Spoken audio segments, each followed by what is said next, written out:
अस्सलाम वालेकुम स्टूडेंट्स। बच्चों मैं हूं आपका फिजिक्स टीचर आदिल शहजाद और आज की वीडियो बेसिकली बच्चों पार्ट 2 है पिछली वीडियो का। लास्ट वीडियो में हमने एक्सरसाइज के शॉर्ट क्वेश्चन डिस्कस किए थे पार्ट 1 की physics chapter number 2 vectors and equilibrium के पहले 13 शॉर्ट क्वेश्चन। आज बेटे हम बकाया जो रहते हैं वो तमाम डिस्कस करेंगे।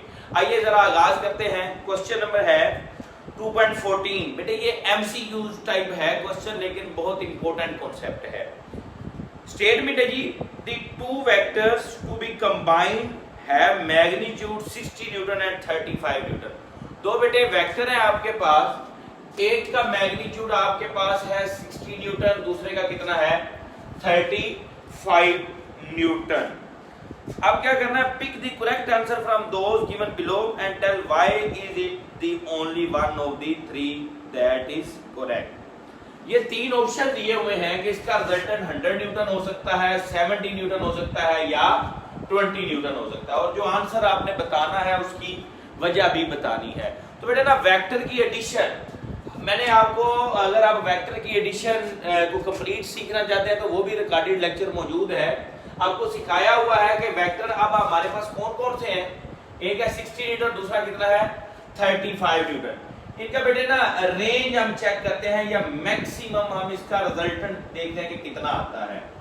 अब इसका जो मैक्सिमम आंसर बच्चों आ सकता है ना वो कितना आ सकता है 60 प्लस 35, ये बनेगा 95 न्यूटन। और इसका जो मिनिमम आंसर आ सकता है बच्चों वो कितना आ सकता है 60 माइनस 35, ये बेटे आपके पास बनेगा 25 न्यूटन। ये बेसिकली बच्चों रेंज है, इन फोर्सेस की रेंज है, मतलब मैक्सिमम से मैक्सिमम, ज्यादा से ज्यादा आंसर 95 आ सकता है और मिनिमम से मिनिमम, कम से कम जो आंसर आ सकता है वो 25 न्यूटन आ सकता है। अब आपने इसके दौरान वाले आंसर देखिए, पहला 100 न्यूटन है बच्चों ऑप्शन, तो मुझे बताएं क्या 100 95 और 25 के दरमियान में आता है? 100 बिल्कुल भी नहीं आता, तो ये वाला ऑप्शन क्या हो जाएगा, रॉन्ग हो जाएगा। अब 70 देखें बेटे, 70 क्या 90 और 25 के दरमियान आ रहा है? जी बिल्कुल ये वाला ऑप्शन आ रहा है, हम इसको टिक कर लेंगे। लास्ट को भी देख लेते हैं 20। बेटे क्या 20 न्यूटन जो है वो इनके दरमियान है? बिल्कुल भी नहीं, 20 जो है वो 25 से भी क्या है, कम है, तो ये भी ऑप्शन आपका नहीं होगा। तो करेक्ट ऑप्शन कौन सा होगा, 70 न्यूटन। तो ये आपका था 14। अब नेक्स्ट देखते हैं बच्चों 15।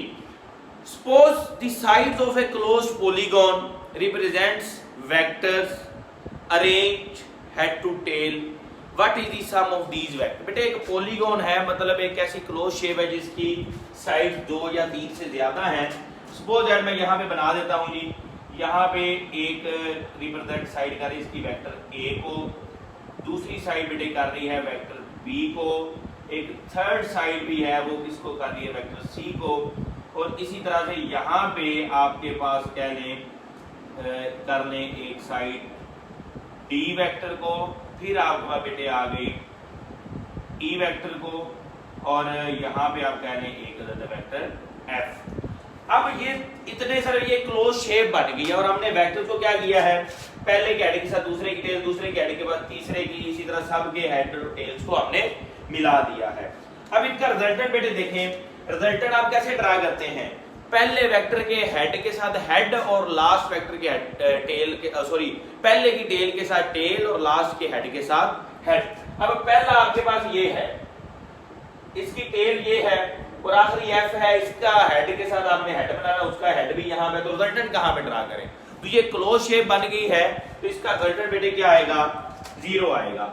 आप कह सकते हैं ए जमा बी जमा C plus D plus E plus F is equal to 0। ये बेटे 0 आएगा, क्यों? क्योंकि क्लोज शेप बन रही है, आपके पास ऑप्शन ही नहीं है कि आप रिजल्टेंट को ड्रा कर सकें। अब आते हैं क्वेश्चन नंबर 16।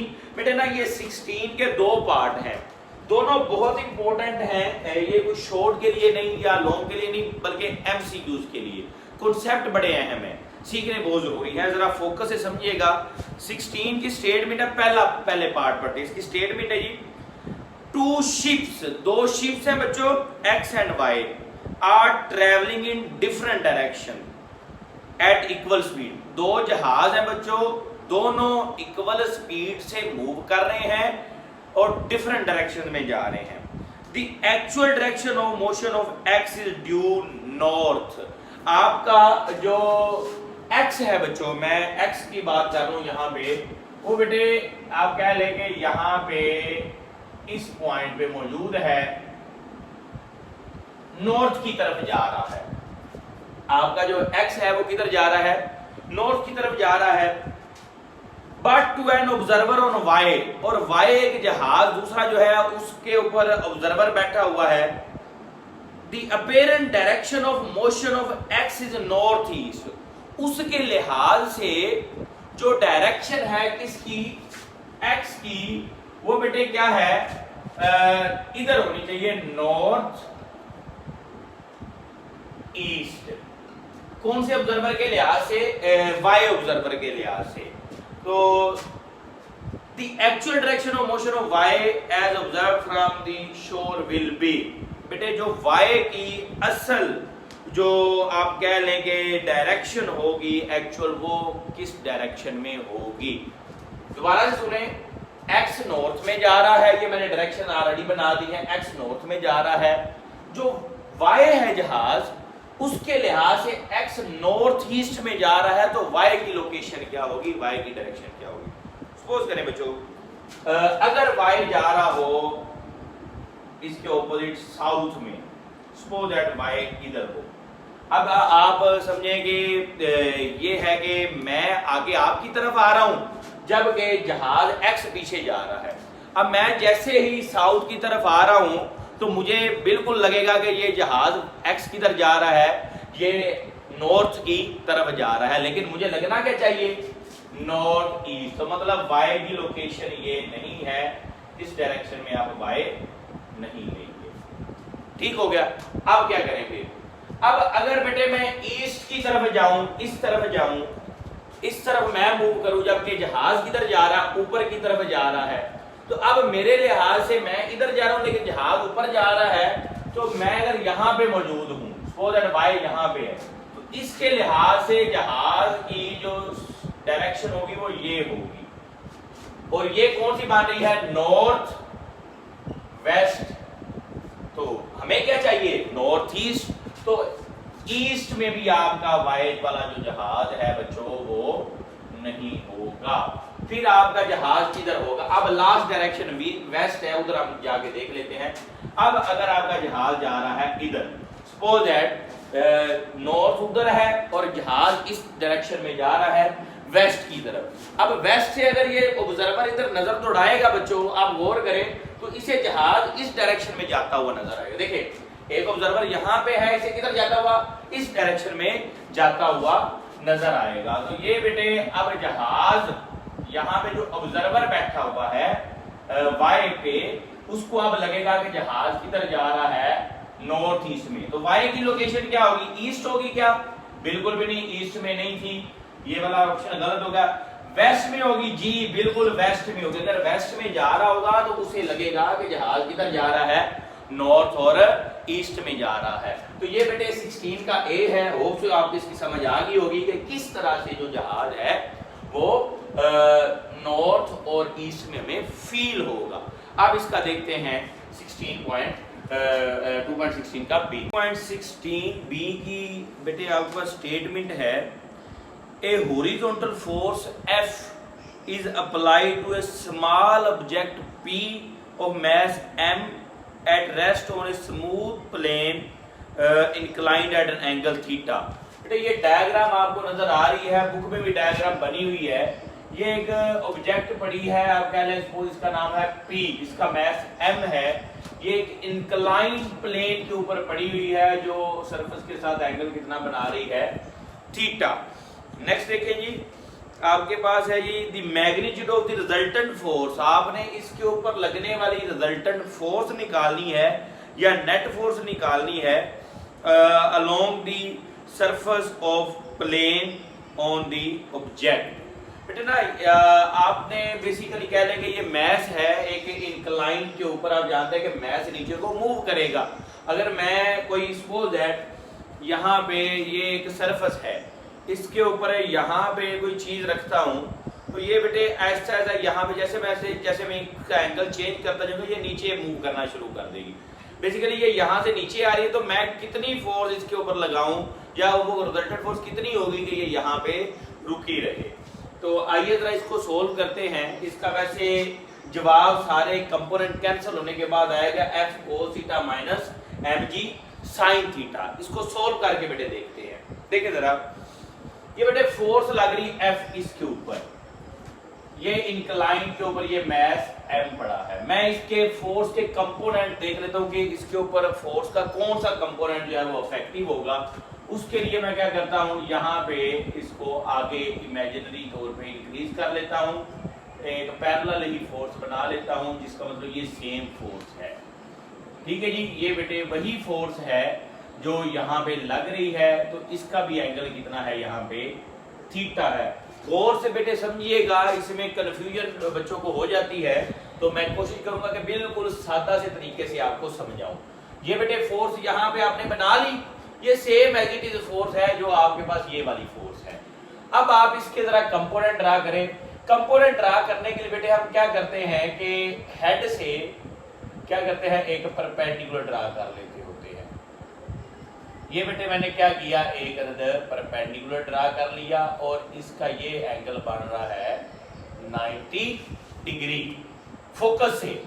अब ये एक कंपोनेंट है बच्चों आपके पास, ये वर्टिकल कंपोनेंट है, आप कह सकते हैं एफ वाई है, तो ये किसके इक्वल आएगा, एफ साइन थीटा के इक्वल।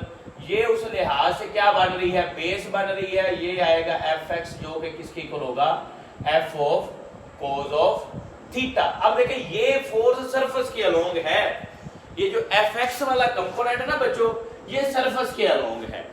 आगे चलें, अब ये चूंकि मैस है बच्चों, तो इसका वेट भी एक्ट करेगा, और वेट किधर एक्ट करेगा, डाउनवर्ड। तो अब मैं अगला काम करता हूं, ये वाला वेट को ले लेता हूं यहाँ पे बेटे फोकस से। अब आपने वेट के कंपोनेंट ड्रा करने, वेट किधर एक्ट कर रहा है, ड्यू टू ग्रेविटी डाउनवर्ड। अब वेट के कंपोनेंट के लिए बेटे मैं यहाँ पे क्या करूंगा, एक नॉर्मल ड्रा कर लेता हूं ताकि आपके लिए आसानी हो। अब ये जो नॉर्मल मैंने ड्रा किया है बच्चों, ये भी यहाँ पे एंगल क्या बना रहा है, थीटा। ओके, इसके भी कंपोनेंट ड्रा करने। इसके कंपोनेंट ड्रा कैसे करेंगे, इस वेक्टर के हेड से यहाँ पे बेटे क्या करेंगे, परपेंडिकुलर ड्रा करेंगे। अब परपेंडिकुलर ड्रा आपने किया, यहाँ पे परपेंडिकुलर, यहाँ पे एंगल कितना बना, 90 डिग्री। ये वही उसी तरह से क्या आएगा, mg, ये वर्टिकल कंपोनेंट है, तो कौन सा आएगा, mg साइन थीटा। यहाँ पे कौन सा कंपोनेंट आएगा, mg साइन थीटा। ये बेटे आपके पास जो कंपोनेंट है ये उसका हॉरिजॉन्टल है, ये क्या आएगा, mg cos ऑफ थीटा। ये इस डायरेक्शन में लग रहा है, इनकी डायरेक्शन आपने मद्देनजर रखनी है। mg cos थीटा इधर और mg sin थीटा इस डायरेक्शन में लग रहा है, और ये आपके पास परपेंडिकुलर था, इसको एंड से रिकॉल है बेटा। अब बेटे आपने फोर्स फाइंड करनी है अलोंग दी सरफेस। देखिए जरा, mg cos थीटा डाउनवर्ड इधर लग रहा है, और इसी तरह से आप कह सकते हैं f sin थीटा इस डायरेक्शन में लग रहा है। बात समझ, f sin थीटा इधर लग रहा है और mg cos थीटा इधर लग रहा है, और इनके ऑपोजिट आपके पास नॉर्मल फोर्स लग रही है। ये मैस की नॉर्मल फोर्स इस डायरेक्शन में लग रही है। इससे होगा क्या बेटे, ये एक दूसरे के इफेक्ट को कैंसिल कर देंगी। कौन कौन सा कंपोनेंट कैंसिल होगा आपके पास, एक तो ये वाला f sin थीटा, और दूसरा बेटे यहाँ पे mg cos थीटा। हमें फोर्स फाइंड करनी है अलोंग दी सरफेस, तो सरफेस के अलोंग फोर्स देखे, एक ये वाला सरफेस के अलोंग कंपोनेंट है कौन सा, mg sin थीटा, और दूसरा कौन सा है आपके पास, f cos थीटा। तो हम क्या करेंगे कि हमारे पास चार ऑप्शन दिए हुए, जो मैं मेन ऑप्शन आपको बता रहा हूँ, जो फोर्स लग रही है बेटे f cos थीटा, और उसमें माइनस कौन सा हो रहा है, क्योंकि ड्यू टू ग्रेविटी की वजह से माइनस mg sin थीटा। आपको समझ आ गई होगी बेटे यकीनन। पहले हमने फोर्स के कंपोनेंट ड्रा किए, मैंने कर दिया f y sin थीटा और f sin थीटा और f cos थीटा। इसी तरह से फिर वेट के लिए mg sin थीटा और mg cos, इसमें इफेक्टिव जो है mg sin थीटा है, इसमें इफेक्टिव जो है वो f cos थीटा है। तो दोनों को हम सिंपलीफाई करके लिखेंगे तो f cos theta minus mg sin theta, ये नेट फोर्स एक्ट कर रही है इस मैश के ऊपर। तो ये बेटे था इसका बी पार्ट, होप सो आपको इसकी समझ आ गई होगी। नेक्स्ट अब हम डिस्कस करेंगे क्वेश्चन नंबर 2.17।